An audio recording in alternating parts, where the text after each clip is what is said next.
Hi everyone, welcome to another edition of Pele Yoetz. Today we're talking about a very creepy subject, and that is checking for bugs. And this is a topic that really people can get very crazy about this, and not without good reason. There's a lot of, I think, misinformation and good information. But I think sometimes it all gets jumbled together, and we kind of don't know what is the right information. The sages have a lot to say about it, and we're going to get into it on this episode. And we're going to start, and it says, there is an obligation incumbent upon us to check very well for any possible prohibitions in order that we should not stumble upon them. Especially in the area of insect infestation, there is a great danger. There are many fruits and vegetables infested with insects, and many common people are not careful and eat them without examination. Also in vinegar, in most cases, there are thousands of minute worms in it that are not visible to the eye. Oy vavoy! Did you hear that? That's no bueno. That is no bueno. So it says, however, when you place the vinegar opposite a mirror in the sun, you can see them moving. I'm telling you right now, you heard it here. If I see that, you're going to hear a scream so loud, you're going to hear it around the world. If I see that, that is crazy. So it says, there is no solution but to strain the vinegar in thick cloth, to boil it on the fire, and to strain it a second time. Similarly, strawberry experts have testified that there are bugs in them which are impossible to find by regular checking. A God-fearing person should treat them as totally prohibited. Now, again, this is like one of those, advices that he's giving that I myself have heard different. I have heard that if you freeze them, but I got to tell you, like I've read this section, probably last year or something when I came across it. And I don't know that I've had a good relationship with strawberries since. And it's funny, I have just to interject and to digress a little, I have a call into the Rav specifically about the vinegar, because I guess my question is with apple cider vinegar and things of that nature. There are a lot of what we call probiotics, prebiotics, and those really are organisms. I don't know if that would be classified as bugs. So I'm hoping to have that call back from the Rav to kind of post it alongside with this episode. Because it kind of, I just want to clarify. And again, I could just be overly sensitive. And I told you this was a topic that can make people crazy. But what is the view on these pre and probiotics that are so beneficial to your system? And of course, as everyone knows, I do the Kosher 2.0. So I really want to know what this answer is, as many of you, I'm sure, also want to know. So it continues, it says, the experts also wrote that a God-fearing individual should not eat a raw vegetable or pick cabbage, even after checking all the more so without checking. They are totally prohibited.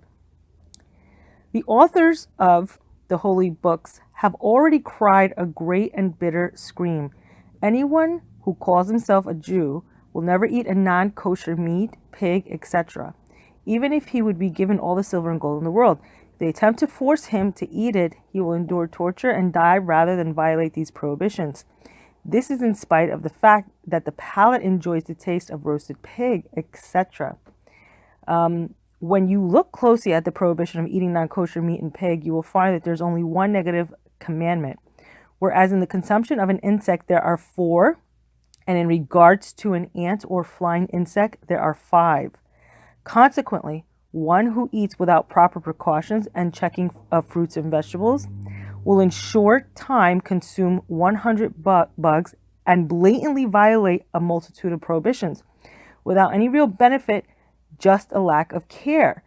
About this and similar things, it is said in Yeshayahu 5:18, woe unto those who draw iniquity with vain ropes. Behold, if so, you should place a knife in your throat, and you are a master of your own soul. Mishlei 23:2. A person needs to warn others about this and other such things because the Jewish people are holy and want to be protected and separated from sin. Their failings are unintentional, and God, who is good, will forgive them. The one who admonishes will shine like a radiance of the sky. Those who rectify the many are likened unto the stars, and those who listen will find pleasantness, and blessing of good will come unto them. Amen. So again, just to recap what I said in the beginning, this is a topic that, this is where it pays to have a Rav with you. It really pays to have a Rav with you because, people get very crazy on this topic. But what it is good, note to self, like when you're going, and we're going to be very like candid here because there are people that are listening to this who are not from birth, who are not even from, who are trying to get on the derech. So we're not going to pretend like, everyone here is so, we're all, so righteous and above reproach. There are plenty of people, Jewish people, Has v'shalom, that are engaging in this. And it's funny because the rules of kashrus, gee, I don't even know how to explain this. We have a lot of Jews, and I remember when I was starting to become frum, I was one of these Jews who you're like kosher in the house, but you're not kosher outside. But you won't eat like a treif animal, but you'll eat like a salad. And this is kind of like where the rub is, I think where the information, where it's like really hot off the presses, because we do this thinking, at least I'm not eating the treif meat, right? And lo and behold, it's almost as if, and don't take this as if I'm giving you a heksher to do this, but it's almost as if the Rav is saying that in eating the treif meat, you violated one, whereas in eating the salad, you're violating, a few hundred here. Because if you eat one bug, that's like 5 if it's a flying one, 4 if it's not, times how many of them you can't see in the salad. And, it becomes like a really, like a really creepy thought, really. So this,